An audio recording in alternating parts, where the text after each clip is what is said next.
Olá, sou William Mendes, do blog Refeitório Cultural, e estamos chegando num momento decisivo de nossas vidas, do nosso país, o solo tão querido de todos nós, o Brasil.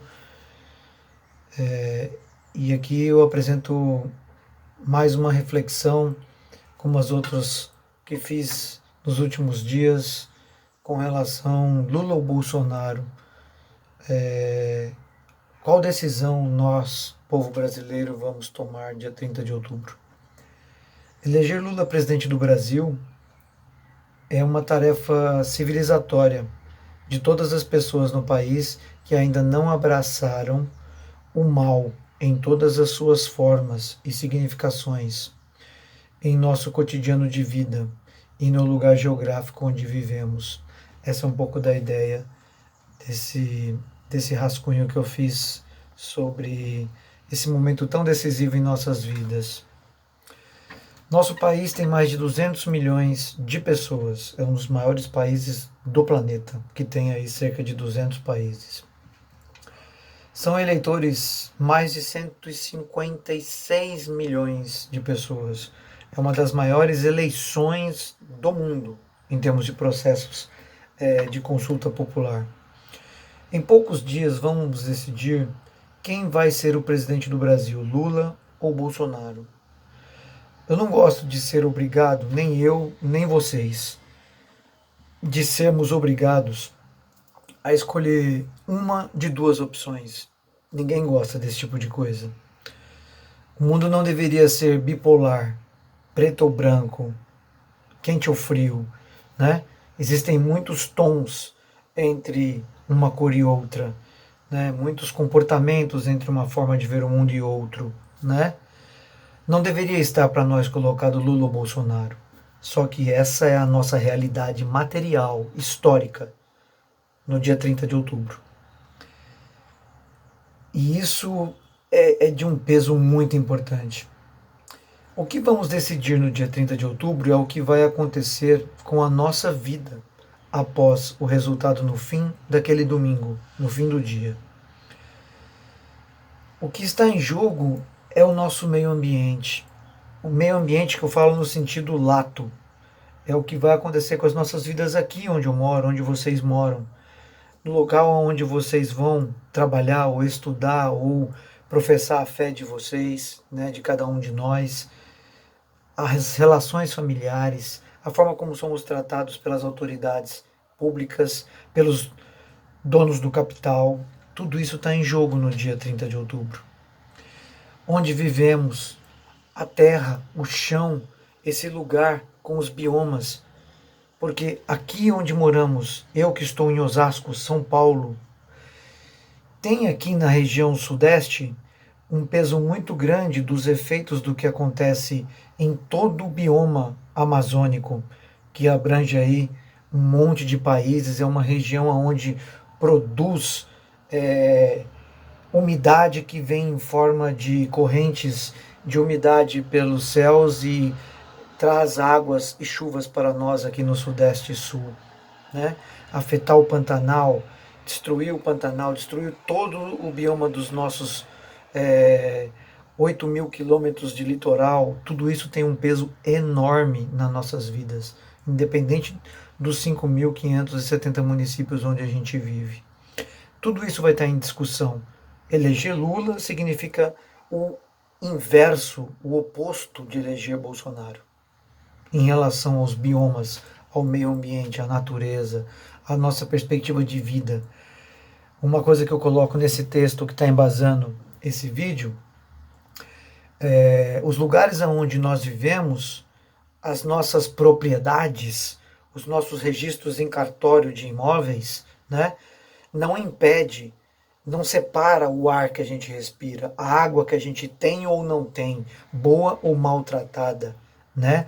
O calor, as intempéries, o efeito de destruição da natureza com o pó que chega das queimadas nas nossas casas. Propriedade e registro de imóvel não separa uma coisa da outra, né? O veneno jogado do agro, a gente come ele. Poucas pessoas conseguem importar tudo que come e ter garantia de que o que come não é veneno, que vai nos matando aos poucos, como se fosse morte natural. Então tudo isso está em decisão, eleger Lula ou eleger Bolsonaro. Minha visão do processo eleitoral em andamento e da realidade histórica do Brasil, no qual eu vivo, tem feito com que eu alterne dias de esperança, em vencer essa barbárie instalada desde o golpe, para não falar dos 500 anos, com dias de pessimismo da razão. Conhecem aquela frase? Otimismo da esperança e pessimismo da razão, quando a gente para analisar a realidade histórica, material, né? E me fazem avaliar como uma tarefa quase impossível esses dias em que eu estou avaliando que é tanta fraude, tanta coisa irregular que o outro lado está usando para se manter no poder, que é quase impossível a gente conseguir superar essas fraudes e sairmos vitoriosos no dia 30. Então isso às vezes é muito ruim, alternar esse pessimismo com a esperança, né? Hoje pela manhã eu vi uma postagem do excelente jornalista Luiz Carlos Azenha, no Twitter dele, em que eu fiquei pensando, parece que me pegou em cheio isso, nos momentos em que eu faço desabafos públicos, né? Em postagem no Facebook, no Twitter ou em vídeos que eu faço, né? O que diz Azenha? Quem viveu sob a ditadura como eu, sabe que não cabe medo. Se você está ansioso, é melhor ficar quieto do que compartilhar a apreensão e baixar a moral alheia. Deixe que a gente cuide de tentar a vitória por você. Ninguém vai te cobrar nada. Relaxe, deixe com a gente. É um desabafo do Azenha, um militante aí de 50, 60 anos de luta, né? Pela democracia, pelos direitos humanos, pelos direitos sociais, que sabe que a gente está muito assim no campo democrático e no campo da esquerda. A gente está muito dividido por causa que a extrema-direita, o sistema que está aí colocado, que trabalha com fake news, consegue nos tirar do sério, consegue nos desanimar. Às vezes é uma hecatombe tão grande, né, de mentiras que a gente abala. Isso é um fato, né? E a gente tem que pensar como trabalha com isso. Eu li também um artigo hoje do Fernando Horta, historiador, li no 247, que de certa forma ele enumera o que eu tenho refletido a respeito dessa dificuldade por causa do gigantismo das fraudes. O nome do texto dele chama Um Plano Nacional de Fraude às Eleições. Ele cita diversas coisas que eu tenho pensado e visto, avaliado como uma pessoa que foi do meio de representação eleita, foi um político, um sindicalista, vi como são processos eleitorais, os melhores e os mais ruinzinhos, como fazem fraudes, tanto no processo quanto na apuração. A gente que passou quase 2 décadas nisso, a gente sabe como que fazem para prejudicar processos democráticos, né? Afastando as pessoas de exercer seu direito de voto. A gente tem um conhecimento disso porque sabe, as pessoas do dia a dia que estão atribuladas com o seu trabalho, com as contas a pagar, acabam não tendo esse conhecimento que a gente tem, quem é do mundo da política, né? Que está eleito e faz isso como um trabalho formal, como eu fiz, representando 500 mil bancários durante 16 anos. A gente sabe que tem muitas formas que se utilizam para tentar prejudicar processos democráticos. Isso está acontecendo o tempo inteiro, desde que esse sujeito chegou ao poder, por fraudes com apoio institucional de órgãos públicos em 2018. Né? A Operação Lava Jato, várias coisas. Os meios de comunicação de meia dúzia de empresários, criminalizando um lado da sociedade em favor de outro, em benefício deles próprios, a gente sabe disso. Então o comentário do Azenha me pegou de cheio, por um lado. Ele se somou a um outro conceito que vi o ano passado, de um cara chamado Jordan Peterson, 12 regras para a vida, um antídoto para o caos. Tem um dos conceitos dele que ele fala assim: deixe sua casa em perfeita ordem antes de criticar o mundo. Que acabou me pegando muito também, porque muitas vezes a gente se dedica à luta social, coletiva, ao mundo do trabalho, à representação, e muitas vezes a gente descuida das pessoas queridas em casa. Então a gente gasta toda a nossa energia 100% para as lutas dos acordos e convenções coletivas, para conseguir fazer um direito coletivo, e quando você vê, você não acompanhou às vezes uma pessoa querida numa cirurgia, deixou uma pessoa que estava carente, precisando de um acolhimento dentro da família, deixou ela em segundo plano. Isso acontece muito. Eu me peguei vendo isso quando a gente olha para trás. Quase todos nós acabamos fazendo isso, né? E com a militância sempre falando isso pra gente. Mas na luta a gente envolve de uma forma na luta pelo mundo mais justo e solidário que acaba acontecendo muito isso no campo da esquerda, no campo dos progressistas, né? Em suma, o que queria colocar como alguns eixos, né? Sobre a diferença entre eleger Lula e eleger Bolsonaro. Eu vou citar só mais um cara falando sobre essa questão de pensadores que tem mexido comigo, né? É o cara que escreveu, é um cara da época da indústria das mudanças da tecnologia, né? Jaron Lanier tem feito muito sucesso a discussão que ele tem trazido para nós no mundo, e ele fala que o momento é da gente deletar nossas redes sociais, e esse livro tem argumentos para isso. É muito interessante. Posso até ler para vocês alguns dos argumentos, né? As redes sociais minam a verdade. Ele está falando de algoritmo, de como elas funcionam, de como as empresas se apropriaram, as big techs, dessas redes sociais. Primeiro para nos vender produtos, né? E depois para nos manipular mesmo, inclusive mudando nosso comportamento. E está sendo usado isso para discussões de eleições, de plebiscitos, de consultas populares, né? As redes sociais deixam você infeliz, as redes sociais destroem sua capacidade de empatia, as redes sociais estão tornando você um babaca, você está perdendo o seu livre-arbítrio. Largar as redes sociais é a maneira mais certeira de resistir à insanidade dos nossos tempos. As redes sociais não querem que você tenha dignidade econômica. As redes sociais odeiam sua alma. As redes sociais tornam a política impossível. Tentem ler a respeito do Jaron Lanier. Ele está falando sobre isso. Mas eleger Lula ou Bolsonaro no dia 30, e eu tenho pensado muito que talvez eu vá me desligar mesmo das redes sociais após essa discussão, essa decisão das nossas vidas, dia 30 de outubro, para de repente me engajar nas novas formas da gente recuperar a sociabilidade, a educação, a cultura, etc. e tal, né? Alguns dos itens que eu coloquei aqui, a diferença em eleger Lula. Eleger Lula, eu estou dizendo aqui que são possibilidades, tá? Porque depois da eleição desse Congresso, que tem influência disso tudo que eu estou dizendo, né? Um dos congressos mais reacionários, conservadores, de direita e extrema direita que nós vamos ter, e que vai ser muito difícil lidar com ele, caso Lula saia vencedor, junto com a ampla rede criada em defesa da democracia contra o que Bolsonaro significa, né? E o bolsonarismo. Então, nós já teremos uma dificuldade de nos organizarmos para a posse do Lula, para os 4 anos de mandato e para o embate no legislativo, caso Lula seja eleito.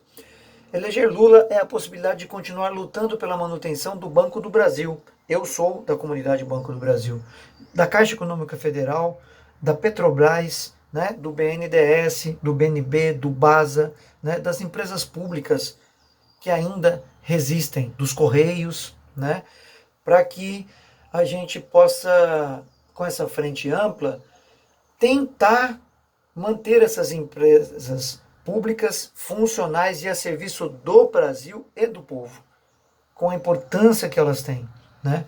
Eleger Lula é a possibilidade de manutenção da nossa caixa de previdência e de assistência à saúde. Eu estou falando da Previ e da Cassi.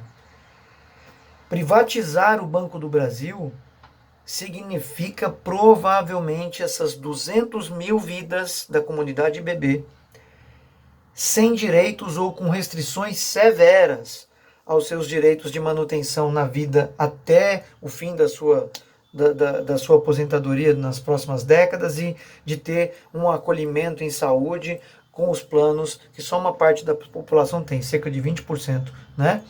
Com o embate todo que tem sido feito do mundo privatista contra o Sistema Único de Saúde, nós ainda temos no bebê a nossa Caixa de Previdência e Assistência para dar uma cobertura para nós e nossas famílias, aliviando um pouco, né, a nossa necessidade de dependência do SUS e da Previdência. Saúde pública, Previdência pública, né? Eleger Lula é a possibilidade de tentar corrigir nossos erros no movimento social, sindical, partidário, do campo e da cidade, estudantil, para pararmos de nos dividir tanto, porque desta vez a direita, financiada pelo grande capital, pelos extremistas, ela está muito organizada, com pautas conservadoras, que tem a ver com, às vezes, o abuso da fé, que uma grande parte da humanidade tem a sua fé, a sua forma de acreditar em Deus ou em outra forma de religião, as diversas religiões que tem, as matrizes que temos aí no mundo. E a direita está muito organizada contra nós, o povo, as classes trabalhadoras, proletárias, pobres, que necessitam dos direitos através do Estado, né, de um Estado organizado para cultura, educação, saúde, segurança, né, previdência, para todas as questões da nossa vida, né? Direitos sociais, com empregos, com carteira assinada e direitos para todas as pessoas, moradia, uma cidade que funcione com transporte público, tudo que é público, espaços públicos para todas as pessoas, lazer, tudo isso está em disputa. A direita se organizou muito, então eleger Lula é uma possibilidade da gente tentar nos organizarmos e recuperar um tempo que a gente foi deixando que as nossas divisões nos desorganizasse para chegarmos ao ponto em que estamos, com um golpe em 2016, com a extrema-direita destruindo em pouco tempo tudo que construímos em um século, né? Eleger Lula é a possibilidade de muitas coisas caras a todos nós, apreciadores do amor, da amizade, da ciência, do contato humano, né? Da cultura em suas diversas formas, da ciência e educação para todos.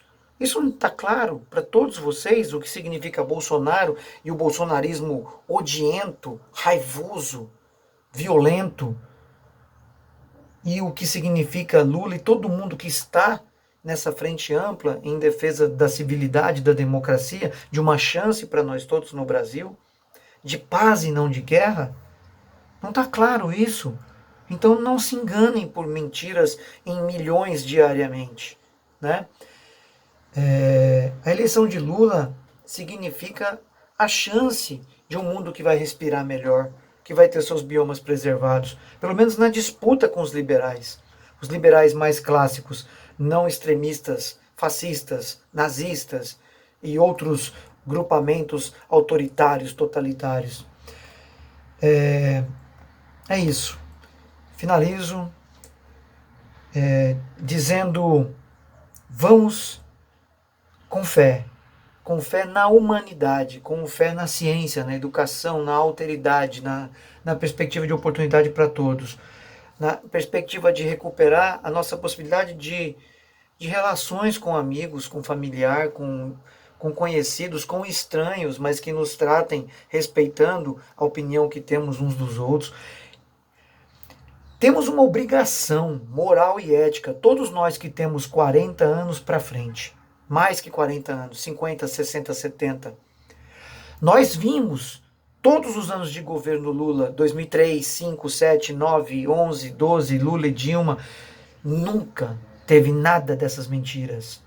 Nunca teve esse negócio de todo mundo tem que ser gay. Esses absurdos, vai botar pessoas dentro da sua casa, vai fechar a igreja, vai não sei o que lá. Essas mentiras cabeludas, eles só fazem elas porque acreditam na nossa ignorância, na nossa idiotização. Provemos que não somos idiotas. E vamos com ética, com a ética que nós já temos, principalmente quem é adulto com mais de 30 anos, né? Sabendo que isso tudo é uma mentira que não tem cabimento. essas inventadas diariamente em milhões de disparos pagos por dinheiro vivo e por calhordas e vagabundos aí da ultradireita. Lula, amor, chance para todos nós. 30 de outubro, Lula. Aqui em São Paulo, Haddad, para que a gente faça com que esse grande Estado possa contribuir para o Brasil, além de para nós mesmos.